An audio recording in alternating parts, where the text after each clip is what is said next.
Assalamualaikum sahabat, jumpa lagi di sini di Cerita Ruqyah Syariah.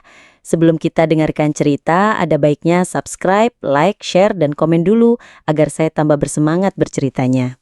Malam itu, langit Bengkulu tampak murung. Awan gelap mengantung rendah, dan udara terasa berat seperti menyimpan rahasia.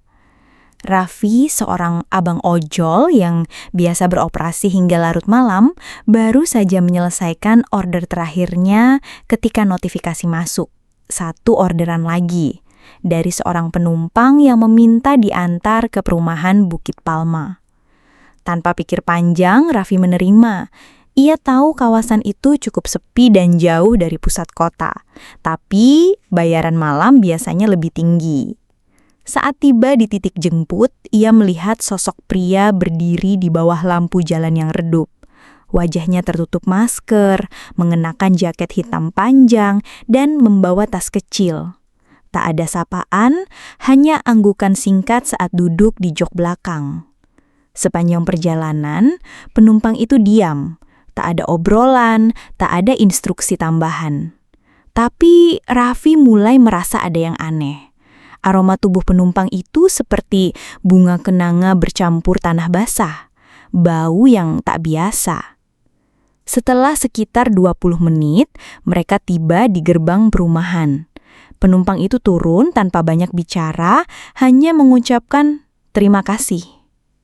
Tapi saat Raffi menoleh ke belakang untuk memastikan, penumpang itu sudah tak terlihat, padahal baru saja turun. Raffi merasa merinding. Ia menyalakan motor dan mulai melaju pelan keluar dari kompleks. Jalanan di dalam perumahan itu sunyi, hanya diterangi lampu taman yang berkedip-kedip. Tapi, baru beberapa meter dari lokasi penurunan, matanya menangkap sesuatu yang membuat jantungnya berhenti sejenak.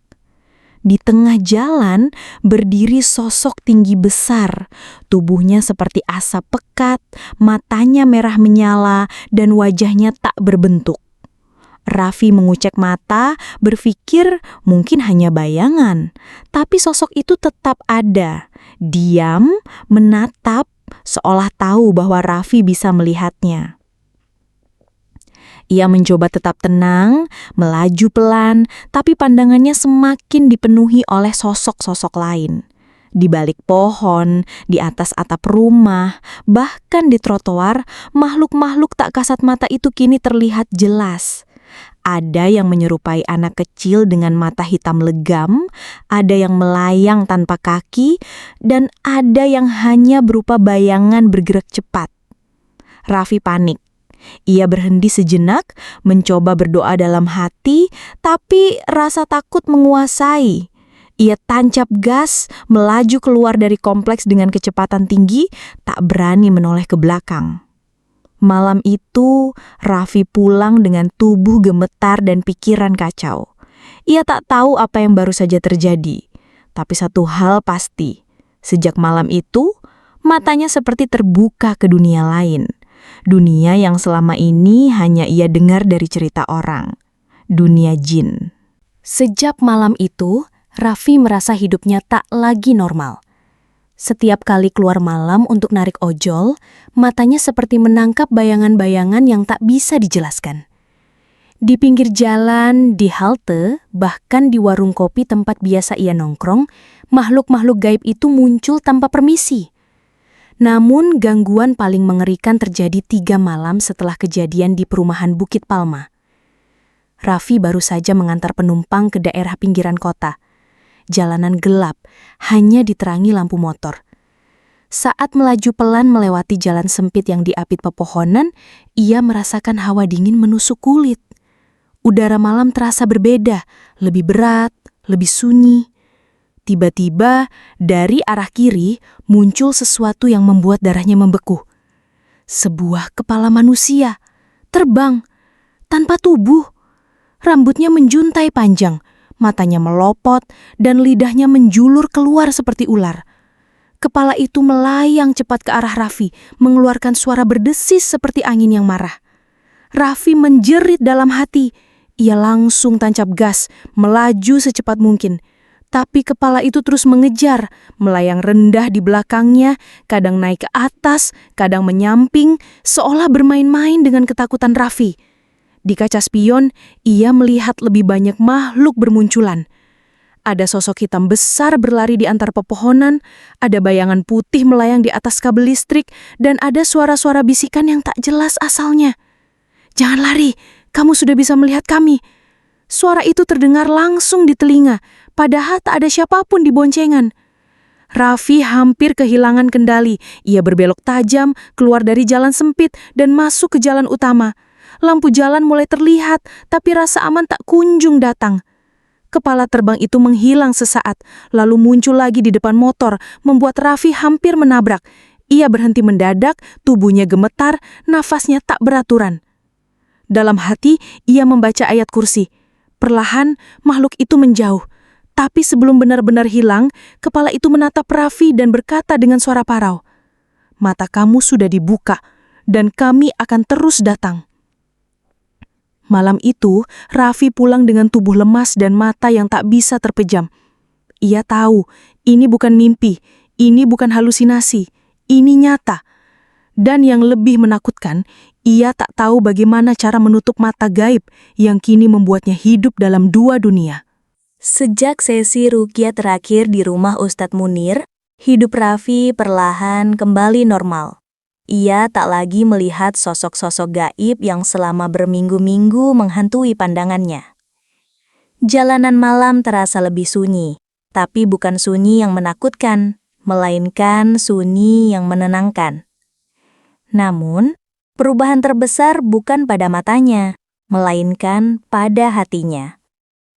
Raffi mulai rajin sholat berjamaah di masjid, memperdalam bacaan Al-Quran, dan mengikuti kajian-kajian tentang tauhid dan perlindungan diri dari gangguan jin. Ia tak lagi mencari penutup mata batin, karena ia sadar yang perlu ditutup bukan hanya mata, tapi celah dalam hati yang selama ini terbuka karena kelalaian. Ia juga mulai berbagi kisahnya di media sosial. Bukan untuk viral, tapi untuk memberi peringatan. Banyak orang yang penasaran dengan dunia gaib, ingin membuka mata batin, ingin melihat yang tak terlihat, tapi mereka tak tahu bahwa dunia itu bukan untuk dimainkan. Kalau Allah tutup hijab, itu rahmat. Kalau Allah buka, itu ujian, tulis Raffi dalam salah satu unggahannya yang viral. Ia mulai diundang ke podcast spiritual, menjadi narasumber di komunitas ruqyah, bahkan membantu orang-orang yang mengalami gangguan serupa. Tapi ia selalu menegaskan satu hal. Saya bukan peruqyah, saya hanya orang biasa yang pernah salah jalan lalu ditarik kembali oleh hidayah Allah. Suatu malam, Raffi duduk di beranda rumahnya menatap langit yang cerah. Ia teringat malam pertama saat semuanya dimulai. Order misterius, penampakan jin, kepala terbang dan kejaran yang membuatnya hampir gila. Kini, ia tersenyum. Bukan karena semuanya sudah berakhir, tapi karena ia tahu bahwa setiap kejadian itu punya maksud. Allah tidak membiarkan hambanya tersesat tanpa petunjuk. Dan petunjuk itu datang lewat jalan yang tak terduga. Mata Raffi memang telah ditutup dari dunia gaib, tapi hatinya terbuka lebih lebar dari sebelumnya. Terbuka untuk menerima kebenaran, untuk berserah, dan untuk menjaga diri dari tipu daya makhluk yang tak terlihat. Ia tahu, jin masih ada. Gangguan bisa datang kapan saja, tapi selama ia menjaga hubungan dengan Allah, membaca zikir pagi dan petang, dan menjaga kebersihan hati, maka ia tak perlu takut. Karena cahaya yang sejati bukan berasal dari penglihatan, melainkan dari iman yang menyala di dalam dada. Setelah beberapa sesi ruqyah, Raffi merasa sedikit tenang. Namun, gangguan itu belum sepenuhnya hilang. Malam-malamnya masih dihantui bisikan, bayangan, dan mimpi yang membuatnya terbangun dengan jantung berdebar. Atas saran seorang teman, Raffi mendatangi seorang dukun terkenal di pinggiran kota. Konon, dukun itu bisa menutup mata batin dan mengusir jin dengan cepat. Raffi Yang mulai putus asa, akhirnya setuju. Rumah sang dukun terletak di tengah kebun bambu, sunyi dan lembab. Di dalamnya, bau kemenyan menyengat dan dindingnya dipenuhi rajah serta lukisan makhluk-makhluk aneh. Dukun itu berambut gimbal, mengenakan jubah hitam, menatap Raffi dengan mata merah yang tak wajar. "Kamu keras," katanya sambil mengelus batu akik besar di tangannya. "Jin yang ikut kamu bukan jin biasa. Mereka dari golongan yang suka bermain dengan cahaya." Raffi hanya diam. Ia duduk bersila di atas tikar usang, sementara sang dukun mulai membacakan mantra dalam bahasa yang tak ia pahami. Asap kemenyan makin tebal. Suara gong kecil dipukul berulang kali. Tiba-tiba, tubuh Raffi bergetar hebat. Matanya terpejam, tapi ia bisa melihat. Jin-jin itu muncul. Mereka berdiri di sekeliling sang dukun, menatapnya dengan senyum mengejek. Salah satu jin, berwujud anak kecil dengan mata hitam legam, mendekat ke telinga Raffi dan berbisik, "Dia bukan lawan kami. Dia hanya bermain-main." Raffi tersentak. Tubuhnya terasa ringan, lalu berat, lalu ringan lagi. Sang dukun panik. Ia mengganti mantra, membakar lebih banyak kemenyan, bahkan menyiram tubuh Raffi dengan air bunga. Tapi jin-jin itu tak bergeming. Mereka tertawa. Suara tawa mereka menggema di seluruh ruangan, seperti gema dari jurung tak terlihat. Akhirnya, sang dukun berhenti. Wajahnya pucat, tangannya gemetar. "Kamu harus pergi. Ini di luar kemampuan saya." Raffi bangkit, tubuhnya masih lemas. Ia menatap sang dukun, lalu berkata pelan, "Kalau bukan dengan kemenyan dan mantra, lalu dengan apa?" Sang dukun tak menjawab. Ia hanya menunduk, seolah tahu bahwa kekuatan yang ia miliki bukanlah cahaya, melainkan bayangan yang tak mampu menembus kegelapan sejati. Raffi pulang malam itu dengan satu kesadaran. Tidak semua yang mengaku bisa menolong benar-benar memahami dunia gaib.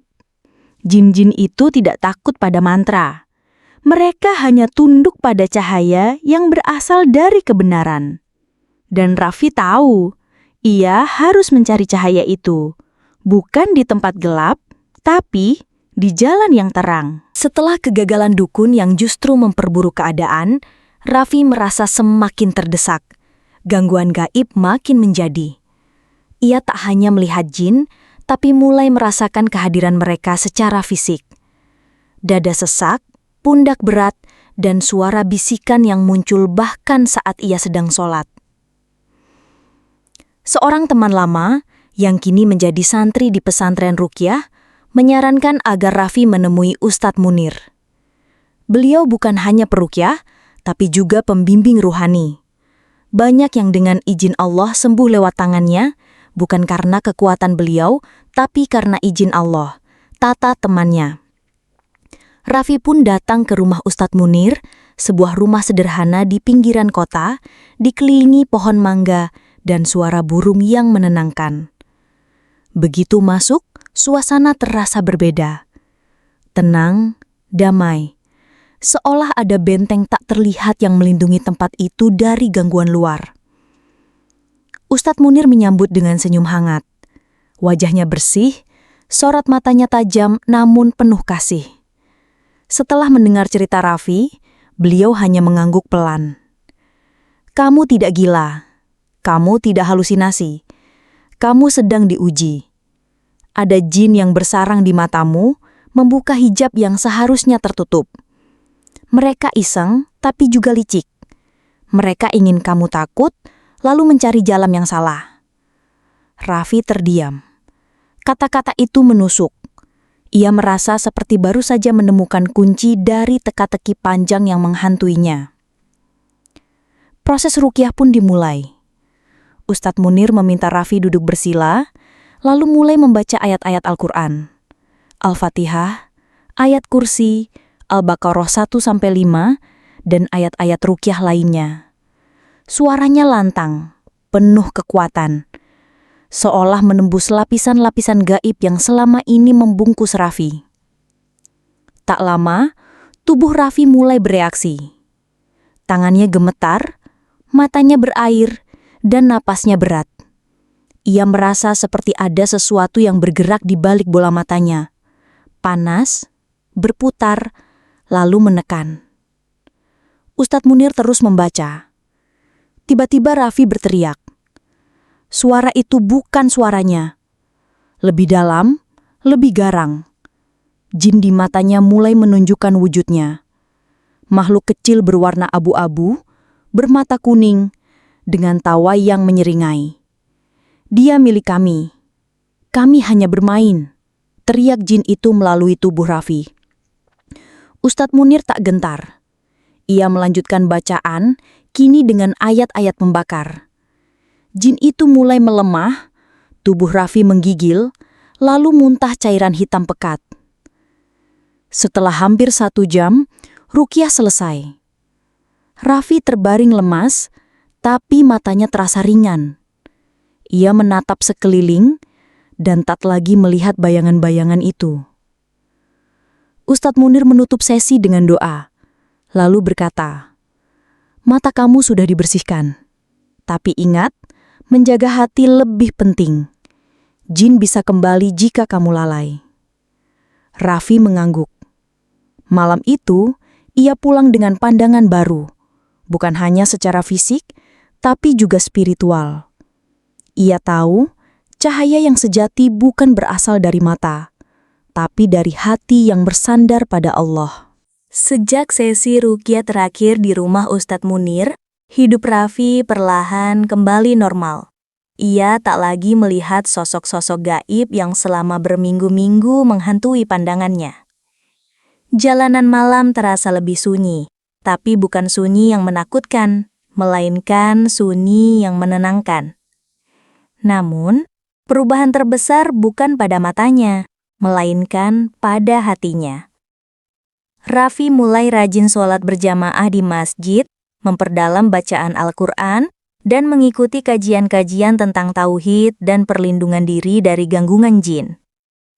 Ia tak lagi mencari penutup mata batin, karena ia sadar yang perlu ditutup bukan hanya mata, tapi celah dalam hati yang selama ini terbuka karena kelalaian. Ia juga mulai berbagi kisahnya di media sosial, bukan untuk viral, tapi untuk memberi peringatan. Banyak orang yang penasaran dengan dunia gaib, ingin membuka mata batin, ingin melihat yang tak terlihat, tapi mereka tak tahu bahwa dunia itu bukan untuk dimainkan.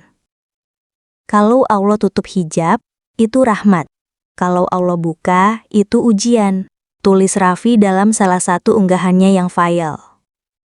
Ia mulai diundang ke podcast spiritual, menjadi narasumber di komunitas ruqyah, bahkan membantu orang-orang yang mengalami gangguan serupa. Tapi ia selalu menegaskan satu hal. Saya bukan peruqyah. Saya hanya orang biasa yang pernah salah jalan lalu ditarik kembali oleh hidayah Allah.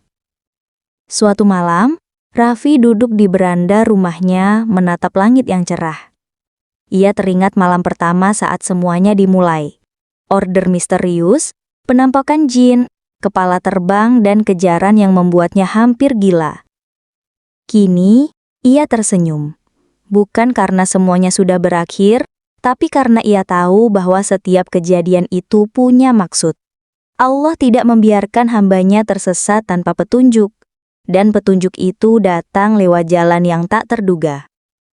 Mata Raffi memang telah ditutup dari dunia gaib, tapi hatinya terbuka lebih lebar dari sebelumnya.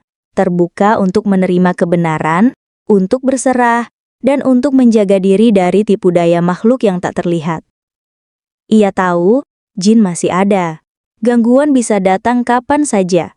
Tapi selama ia menjaga hubungan dengan Allah, membaca zikir pagi dan petang, dan menjaga kebersihan hati, maka ia tak perlu takut. Karena cahaya yang sejati bukan berasal dari penglihatan, melainkan dari iman yang menyala di dalam dada.